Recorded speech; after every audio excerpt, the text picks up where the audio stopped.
Welcome back to the GT350 Garage. My name's Walter, and in this video, we are measuring piston to valve clearance on my 289 Ford for my 66 Shelby. Now, here's the deal. This video is filmed in a vertical format because of the limitations on how I can set up the camera to best see a degree wheel and a dial indicator and have you also be able to see that information as I take these measurements and show you this process. So if you don't like this format, I apologize. This is not a format I plan on using very often, but for this video, it's what we're going to work with. Now, in this video, we're going to do several things. One, I'm going to show you how to set up a degree wheel. Then I'm going to show you how to degree the camshaft. We're going to measure the lobe lift at the lifter, and then we're going to measure how far the valve travels from the valve seat to the piston. And we're going to do this across a range of 40 degrees of crankshaft movement, from 20 degrees before top dead center to 20 degrees after top dead center, so that I can show you with some clarity how the piston and valve interface each other in the engine cycle. This is going to help show you where your piston to valve clearance is the tightest. It's going to show you if you have room to advance or retard your camshaft. And you're going to be able to see exactly what's going on with your clearances inside your engine. There's a lot to be learned in this video, and this is going to be kind of an information heavy video. It's going to be a little bit process heavy too, because I'm going to show you the entire process. I'm not filming this in time lapse. I'm doing it as I go.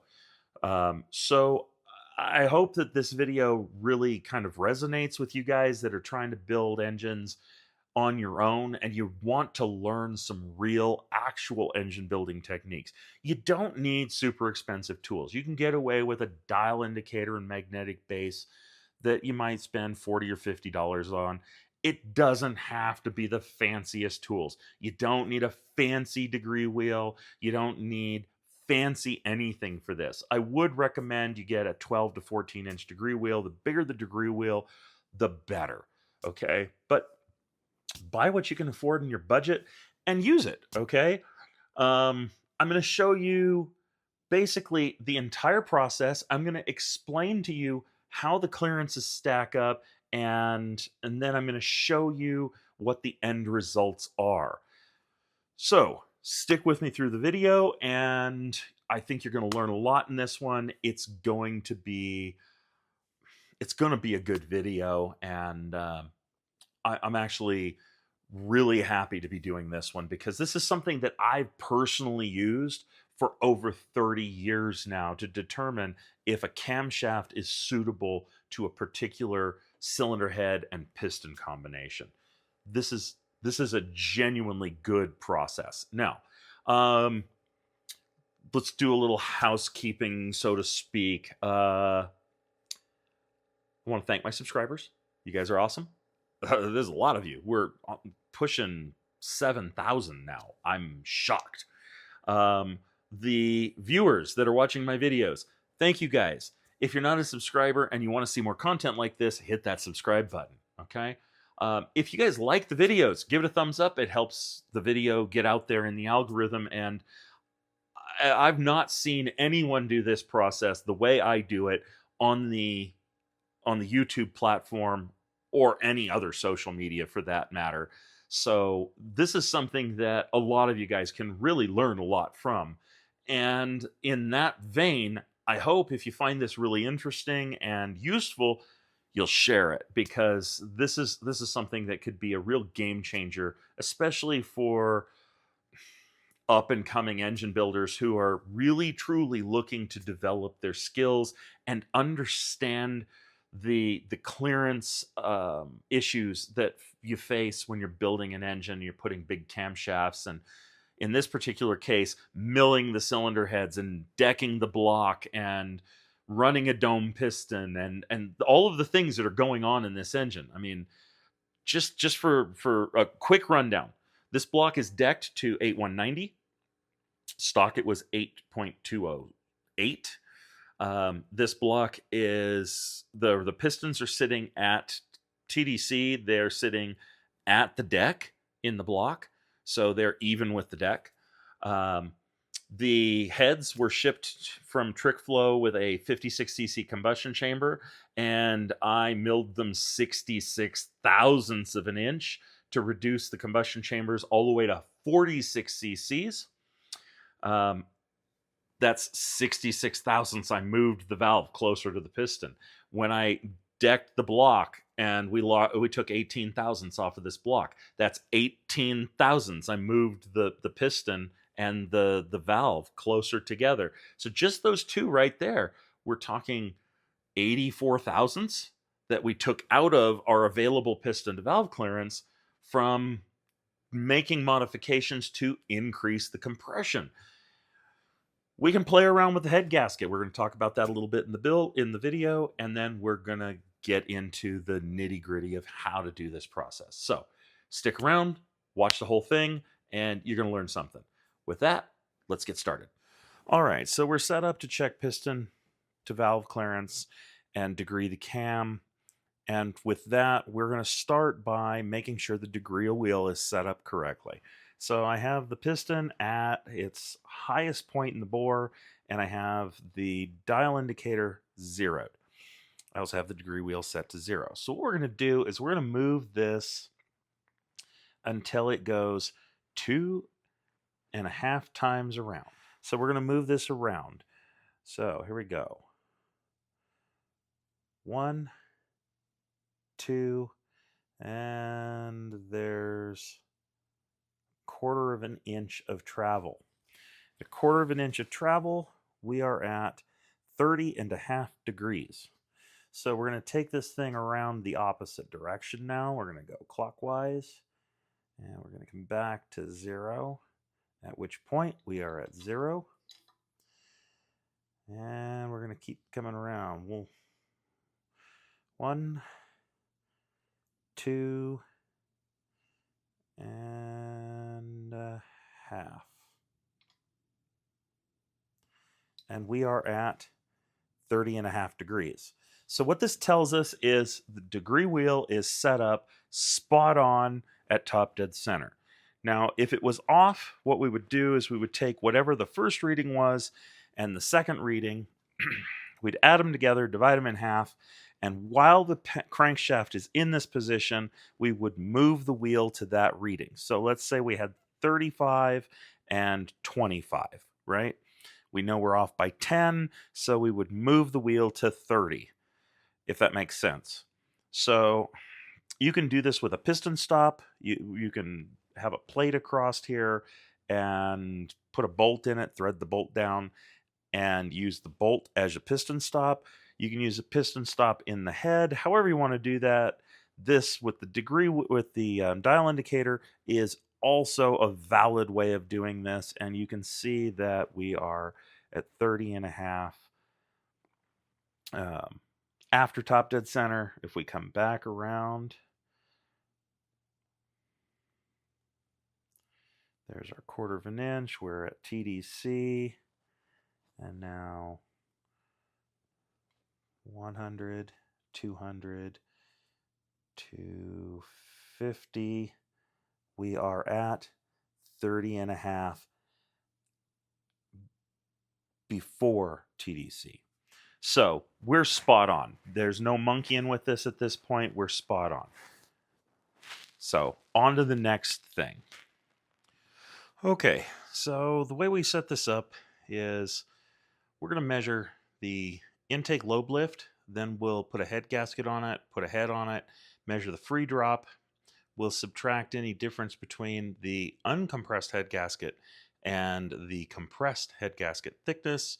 Then we're going to multiply the lobe lift times 1.6 to get our valve lift, and we'll subtract the gasket and the valve lift from the free drop to get piston to valve clearance. So I'm going to walk you through this. This is going to take a little bit of time, and we'll get this done. So the way we're going to do this is we're going to start by measuring the exhaust lobe lift, and we are currently set up on the exhaust lifter. So we're at TDC, and we're going to have to travel around to open.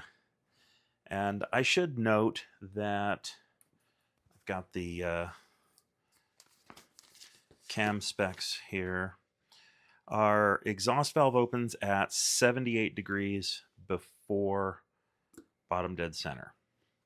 So we should see 6 thousandths on our dial indicator at 78. So here we go. Let's bring it around. There's 90. We're starting to move. There's 80. And there's 6 degrees, and that is in fact 78. So EVO is spot on at 78. Now, exhaust valve close is at 41. So let's see where we land, and we're going to take it all the way around to 41 after top dead set. So the other thing we're going to look for is 375 lift. So there's 100, 200, 300 lift, and 350, 65, 70, 1, 2, 3, 4, and just shy of 375 lift. This cam is also ground on 110 LSA. So we should be at 108 exhaust center line, and that's pretty much spot on. So we're going to bring it around. We're going to go past top dead center. Here goes our valve lift, disappearing as the valve closes while the piston comes up. Coming around. And then this is where we're actually going to take some measurements before we find the exhaust valve close event. So here's 20 degrees before top dead center. We're at 184. So at negative 20.184.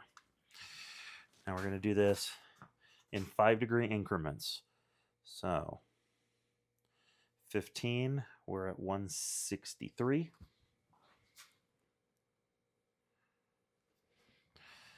10,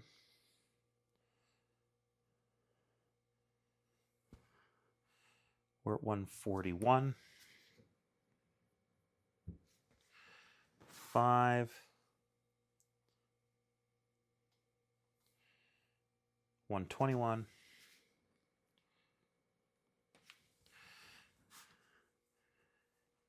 'TDC, we are at 100.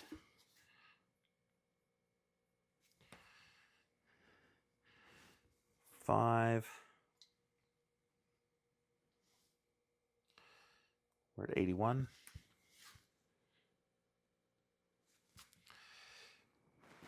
10,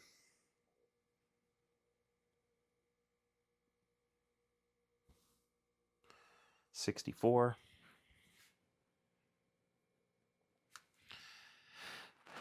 15,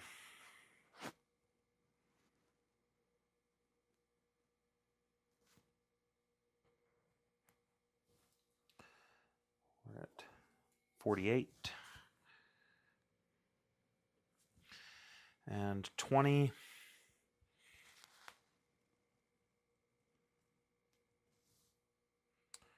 36. Now, we're going to bring it all the way around until we see 0.006, and that number occurs right there. And we are spot on at 41 degrees after top dead center.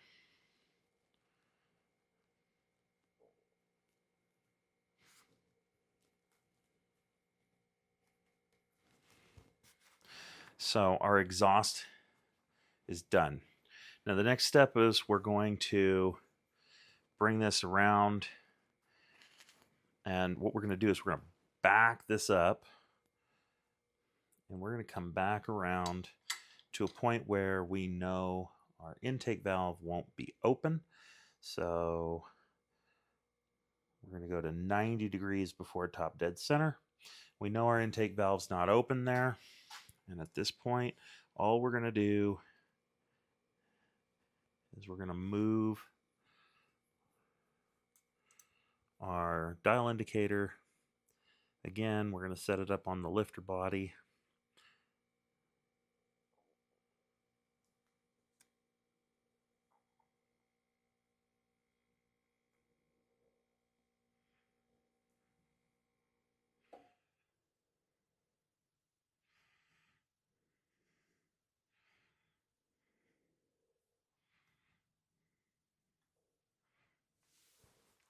Get it close, fine tune it, make sure your lifter's all the way down.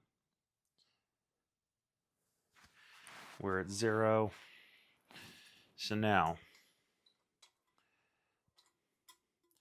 here we go. We're coming around, and our intake cam should open at 35.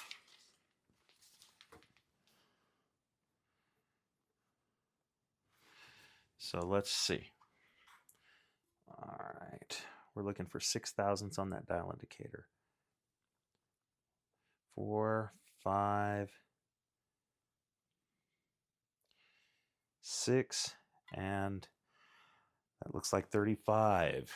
So 35 degrees BTDC. And exhaust or intake valve close should be at 79. So what we're going to do is we're going to come up to 20. And there's 20, and we are at, we're going to call that 22 because it is just past half. So 0.022. Now we're going to go 15, and that's 38. 0.038.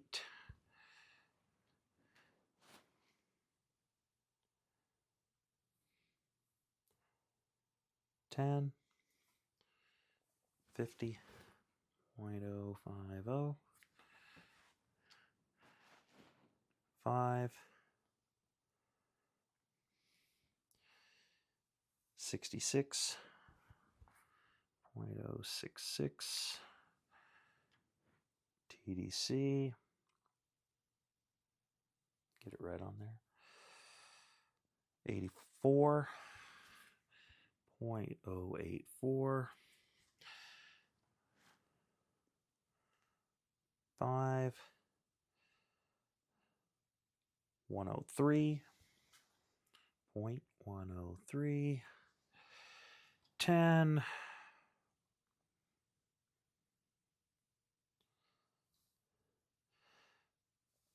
123, 15,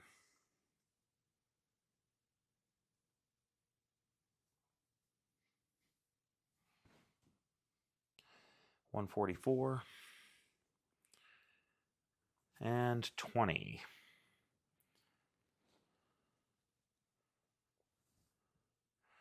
$166.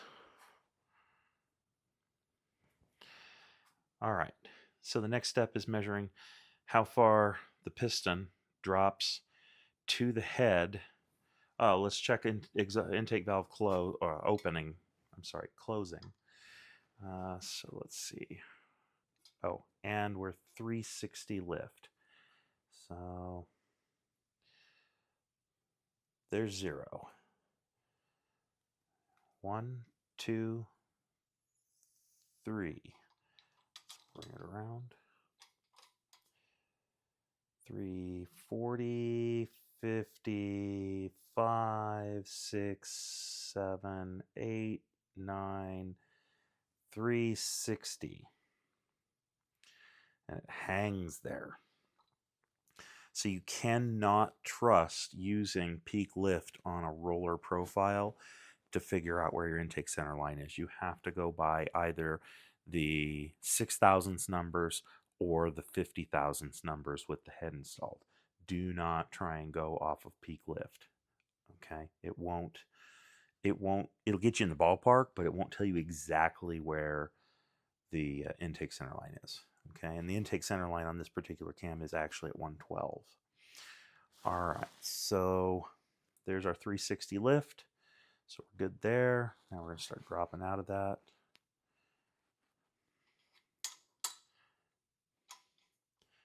And let's see what we've got here. Coming back around. And there's 10, 8, 7, 6. And we are at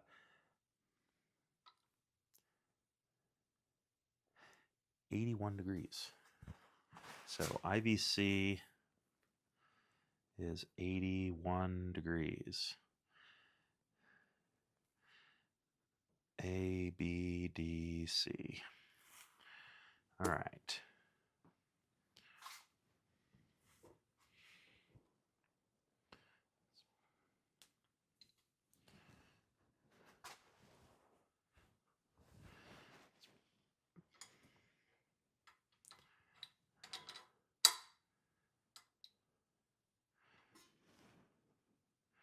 Let's double check something.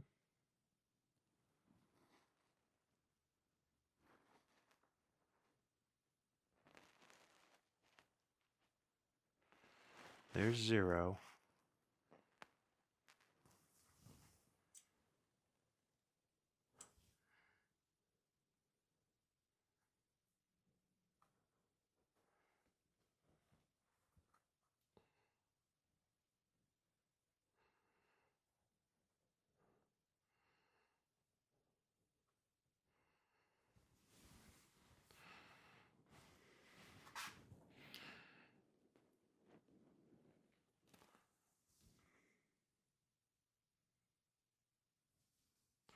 All right, so there's 0. We're going to double check this. We're going to come back around.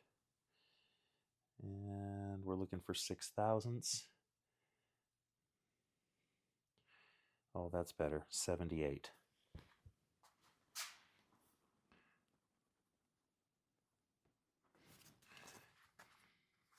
And in fact, I believe that is the number we're looking for, 78. 78 or 79. Let's see.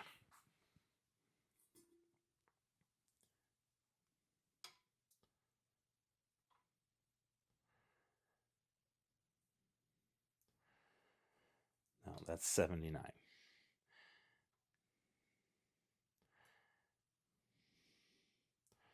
And that's 6,000ths. So it is 79. 79 is the correct number.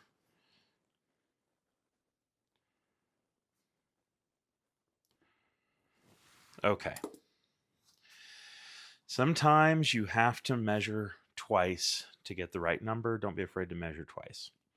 Okay, so the next step in this process is going to be put a head gasket on and measure free drop. So we'll do that, and that'll go pretty quickly. Okay, first things first. Here's the head gasket we're going to use, and I want to do this on camera so that you can see it. We're going to measure the gasket thickness, and the gasket thickness comes out to 53.5 thousandths. So 53.5 thousandths, uncompressed. The gasket I'm actually going to be using measures 39 thousandths compressed. That means we have a difference of 14.5 thousandths. We're going to call it 15 thousandths. That's fine. Now, we're going to put a head on here because we're going to take some measurements. First things first, these are checking springs. Okay, these are not. Don't try and do this with regular valve springs. You won't be able to do it. Checking springs will work.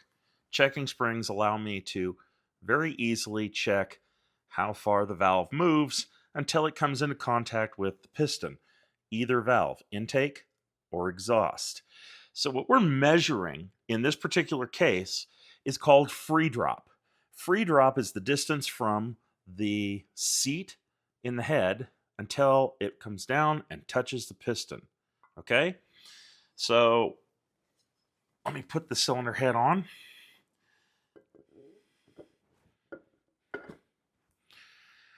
And now we're going to measure free drop. And we can't do that without putting a couple of bolts in just to hold the head in place. We're not trying to compress the gasket. We're just holding the cylinder head in place. And we're going to run these bolts down just by hand. No tools required here. Again, we're not trying to compress the gasket.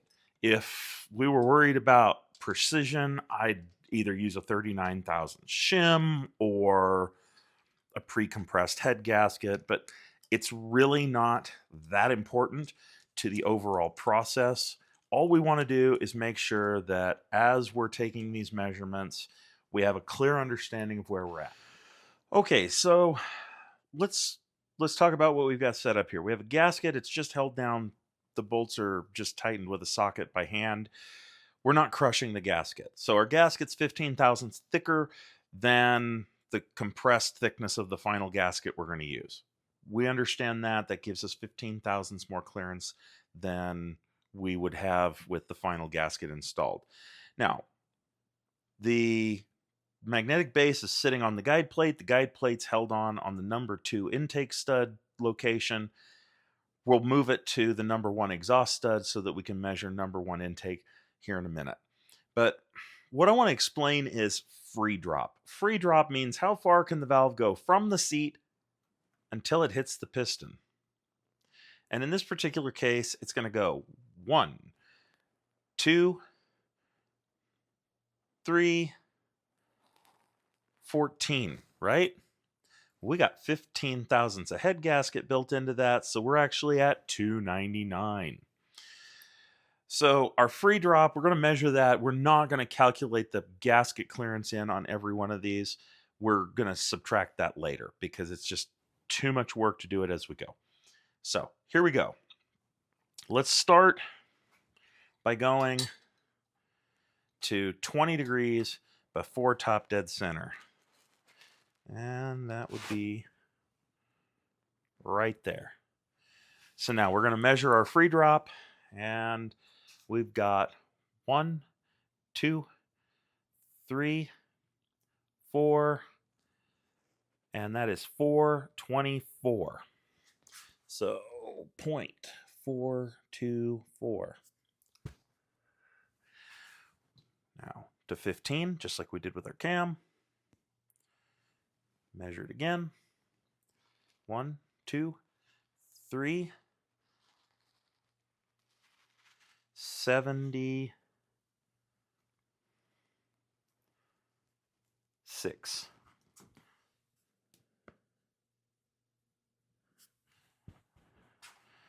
And at 10,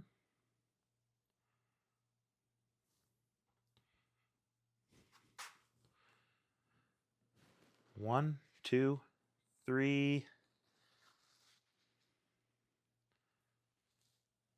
42.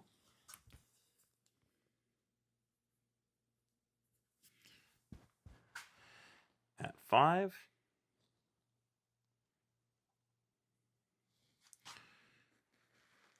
1, 2, 3, 1.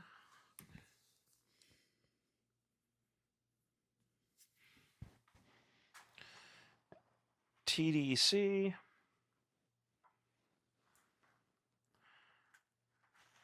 1, 2, 3, 14. How did I get 301? Go back. That might have been thumbnailed. 1, 2, 3.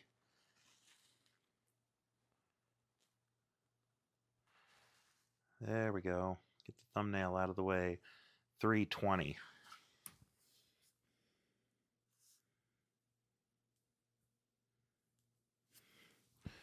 Okay, let's go to 5 after.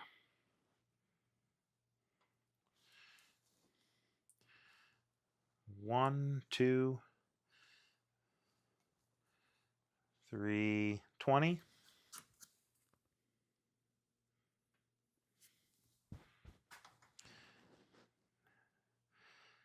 10. 1, 2, 3. 40.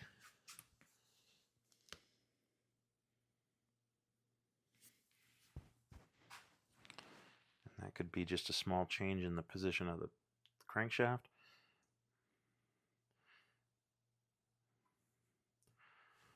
15.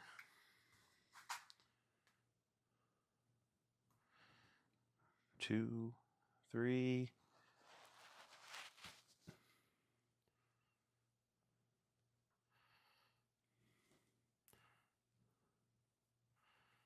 73.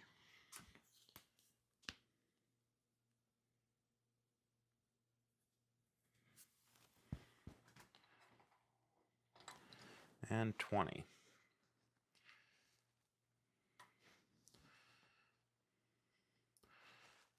One, 2, 3,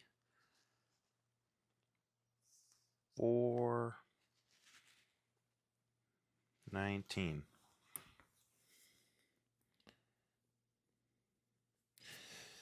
Now, what we're going to do is we're going to take these numbers and we're going to go 419 and we're going to go 373. We're going to go 340. And we're going to take the smaller of the two numbers. We're not going to worry about the difference of 5 thousandths at plus or minus 20. We just take the smaller number and it'll be fine. And then you see that I wrote the exhaust numbers in the intake column. So I got to transfer them over anyway. Now we're going to move to the intake valve. And for that, we're going to move our target plate. We're going to lift this off of here.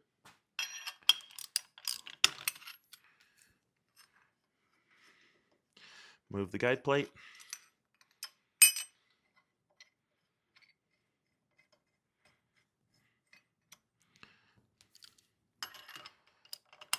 Give it a little bump to snug it up.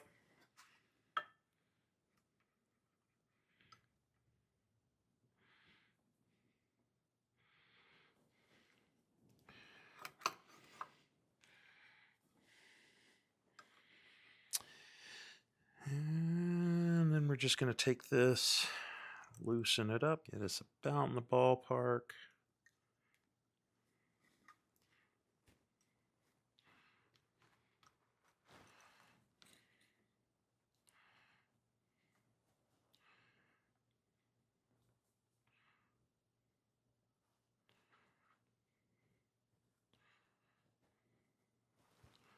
Set it to 0. And there we go. Now we can take our intake measurements. Now, since we're already at 20, there's no reason to move the crankshaft, but we should make sure this is spot on.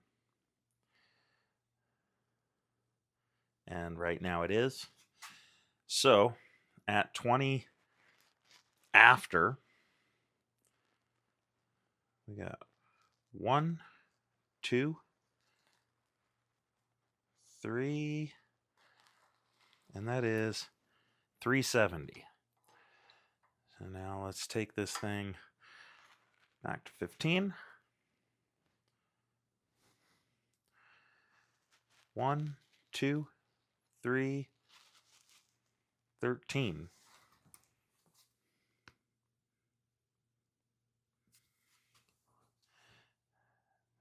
10, 1, 2, 96.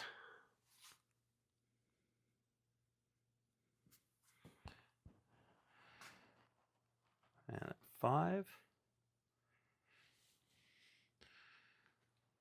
1, 2, 76.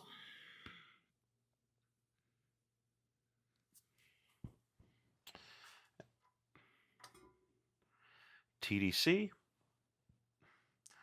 1, 2,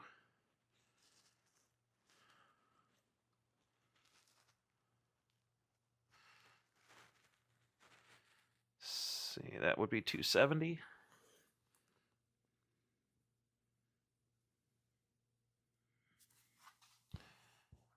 Go to 5.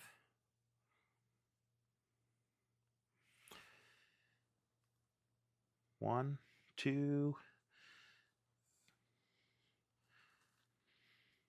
74.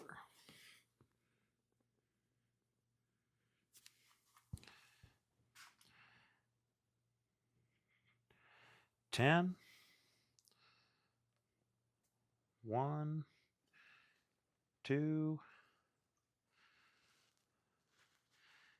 93.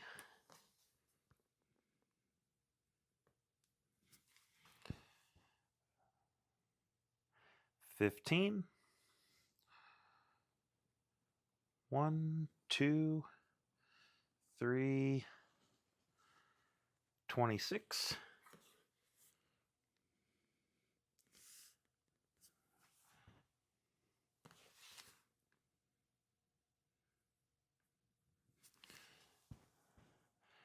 And 20. 1, 2, 3, 40, 50, 60, 74. Okay. I've got to come back around to 15 after and remeasure that because I've got a big discrepancy. 1, 2, 3, 24.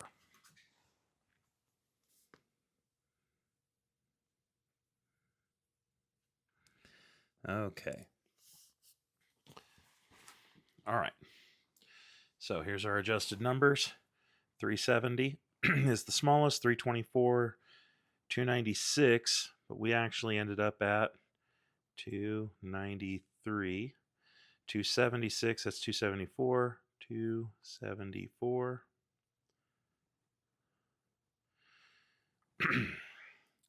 293, 324,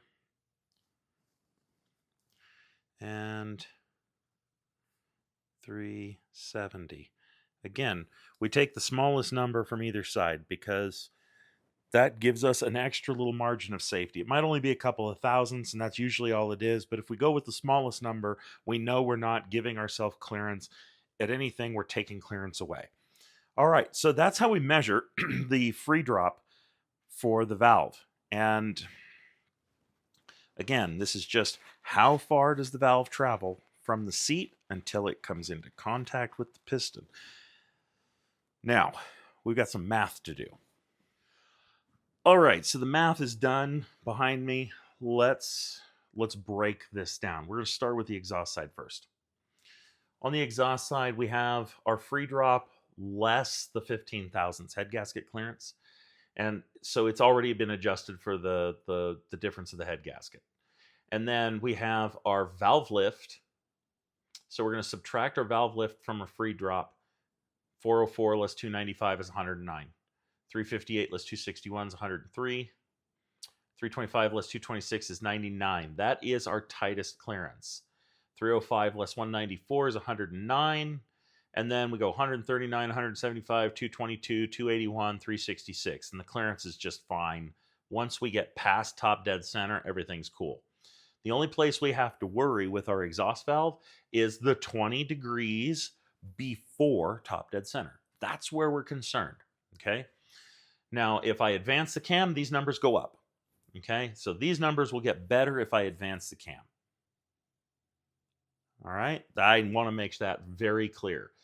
So if you were to move this 226 back 10 degrees, because this cam's installed at 112, it's ground on 106, it's installed at 112, the internet and the old guy guru network is going to tell you, advance the cam 4 degrees. That's a bunch of bunk. But anyways, if you were to move this for 10 degrees and put it where everybody else is going to tell you to put this camshaft, 226 is going to move up here. 404 less 226, we're going to have like 182 thousandths. That's a bucket load of clearance, right? Cool. Okay. Our target was 0.100. I'm absolutely fine with 0.099. There is a margin of error between the head gasket and the way I measured calculated rather, the valve lift. If any of these numbers came up, so if this number came up at 294.1, I made it 295. If this was 260.1, I put 261.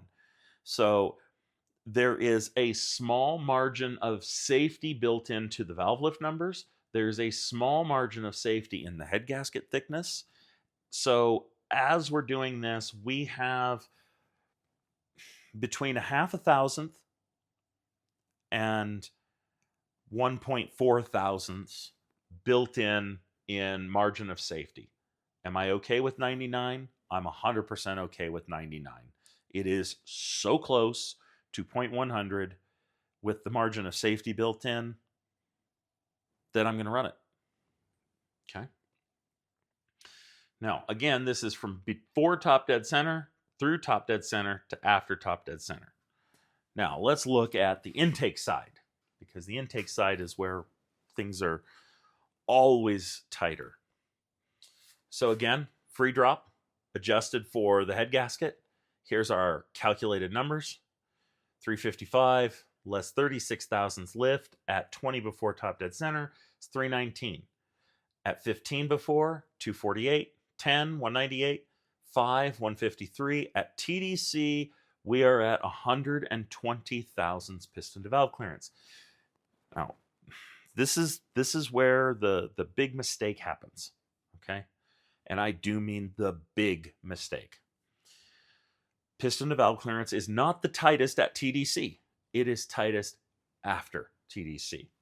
It is from 5 degrees to 20 degrees after top dead center where you're going to have your tightest piston to valve clearance.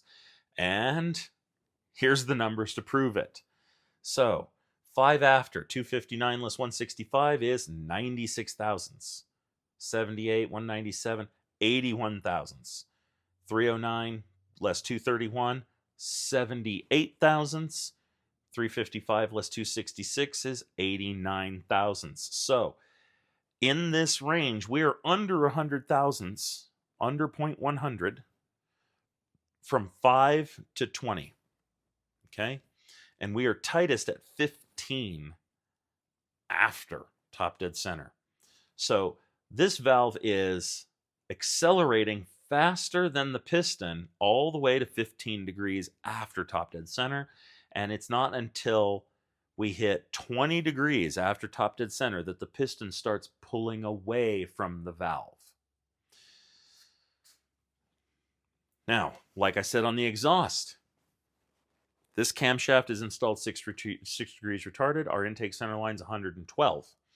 If we go with that logic that is perpetuated by guys like David Vizard and a bunch of different cam grinders who think that they're, the gift to the internet, they're going to tell you that this camshaft should probably be installed at 102 intake center line because that's where it's going to make power. Well, I call BS.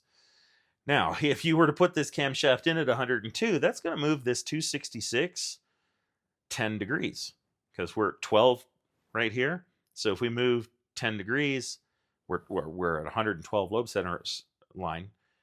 If we put it at 102 center line, it's going to put 266 right here. 278 less 266 is 0.012, 12 thousandths piston to valve clearance. You guys understand that 12 thousandths is nothing. Nothing. You have zero room for error. Okay? Will the engine turn over? Oh, absolutely. Absolutely. Would you see that it was 12 thousandths if you clayed the pistons? Nope, because all you're going to have is a big mess on top of the piston from the clay being smushed everywhere and the valve being caked in clay. It is not going to give you a measurable reading. Okay? Just isn't going to work. The only way you're going to know where you're at in this range, you need to take actual measurements. And if your measurements are so tight that your clay is just getting mangled, what did you learn from that? You learned nothing because the clay is unreadable, okay? But with this, I can show you advancing the cam 10 degrees moves all these numbers 2 steps, right? Move that here, that becomes 12, right? No good. That won't work. Now, could I get more precise than this? The answer to that is yes, absolutely. I could do this in 2 degree increments, 20, 18, 16, 14, 12, 10, and so on. Could I do that? Yes. Would that potentially expose that we're maybe a little bit tighter than that? Absolutely, it might. It might show that the absolute tightest point on this camshaft might be 76. Okay, so whatever this number is, it is going to be a close representation of your piston to valve clearance unless you go 2 degree increments, at which point you're spot on. Okay. Now, the only reason for going 2 degrees would be if you were looking for every last horsepower and you were looking for every last margin of safety and you were running an engine that was really tight on clearance. There are instances where we can run this intake valve, piston to valve clearance on the intake valve 60 thousandths. You're pushing your luck on a street engine. I wouldn't do it. Okay? But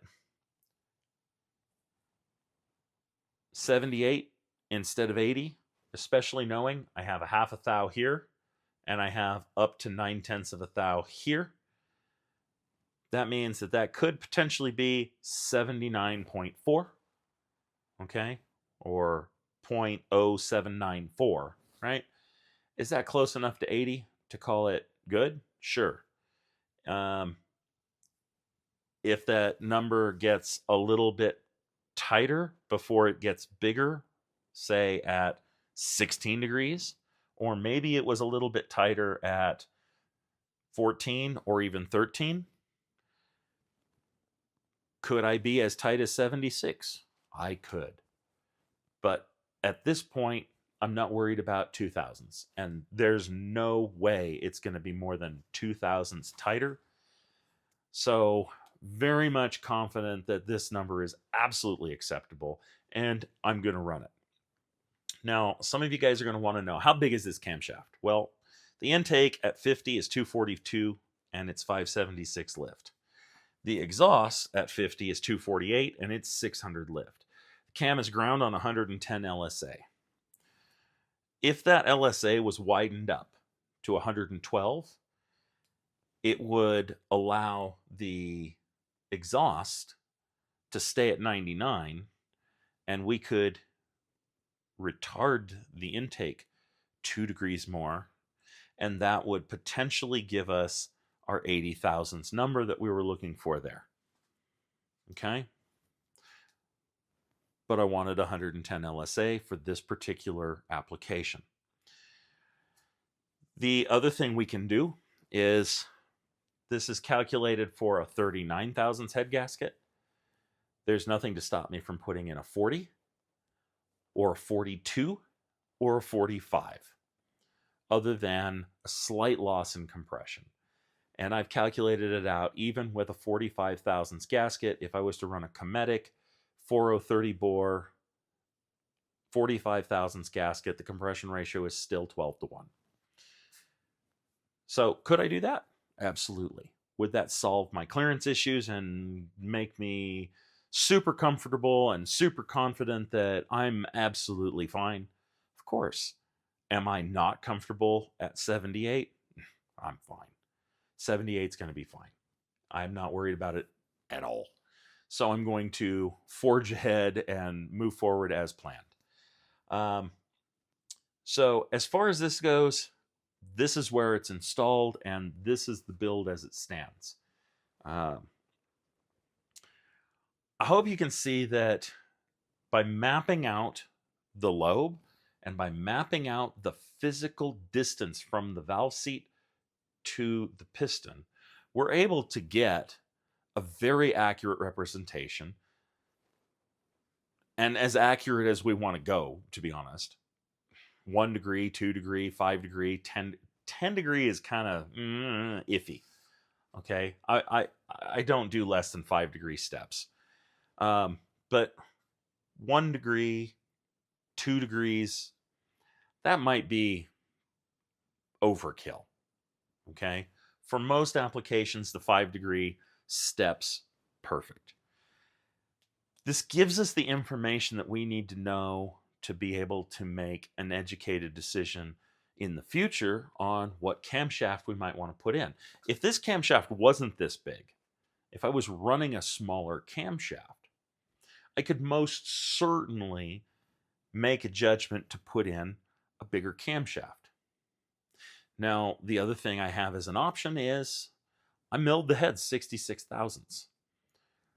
If I wanted to take a different approach in building this engine, I could have ordered a piston with more dome, gotten rid of the volume that way. It would have taken a 10cc dome to get the compression back up to 12:2:1, or no, a 10cc increase in dome would take a 12cc dome, sorry, with a 56cc head to get 12:2:1 compression. The problem with a dome is it affects combustion efficiency. It changes the flame travel. The dome that's on this piston is very, very short. It's just raised up enough in the main body of the combustion chamber that as the quench pads squeeze the quench and it comes out, it's actually going to hit the dome and it's going to create turbulence in the chamber, which is going to work to my advantage and help this thing be more fuel tolerant. But this information allows me to make a decision on what camshaft I want to put in. This block is decked to 8190. So I've shortened up every clearance possible. I've taken all of the tolerances down to their bare minimums.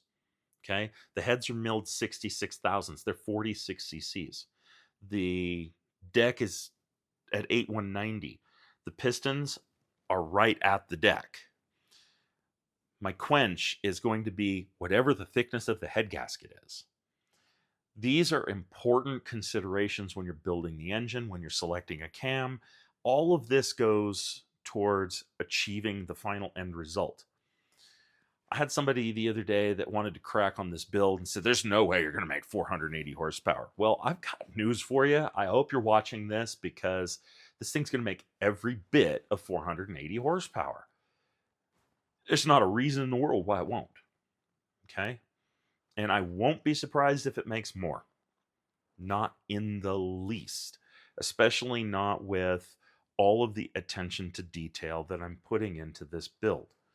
So, with that, I hope you've learned something. I expect some of you probably have some questions. Drop a comment below.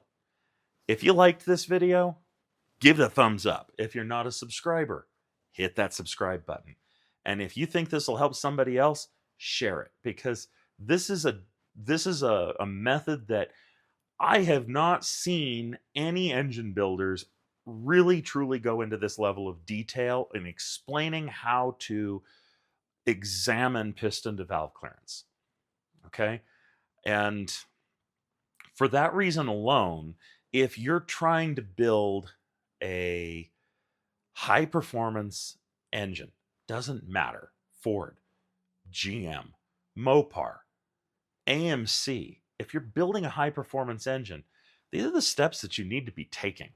You need to be looking at how can you maximize all of the components and still make sure that you're safe. You're not going to crash a valve into a piston. You're not going to have a significant problem. This is the stuff you have to do. And I know not everybody out there sees me as a professional engine builder. Not everybody out there sees me as somebody that is really truly a professional in this industry. I've got news for you. I've been doing this for a very long time, 37 years. This is not my first engine. This is not my 100th engine. This is not my 1,000th engine. We're somewhere in the 2000s at this point. And I love what I do. And this is a neat opportunity for me to share it with you guys. And hopefully you learn something from me. So with that, I thank you for watching. And I'll see you in the next video when we get back to the short block and get back on track with putting this thing together.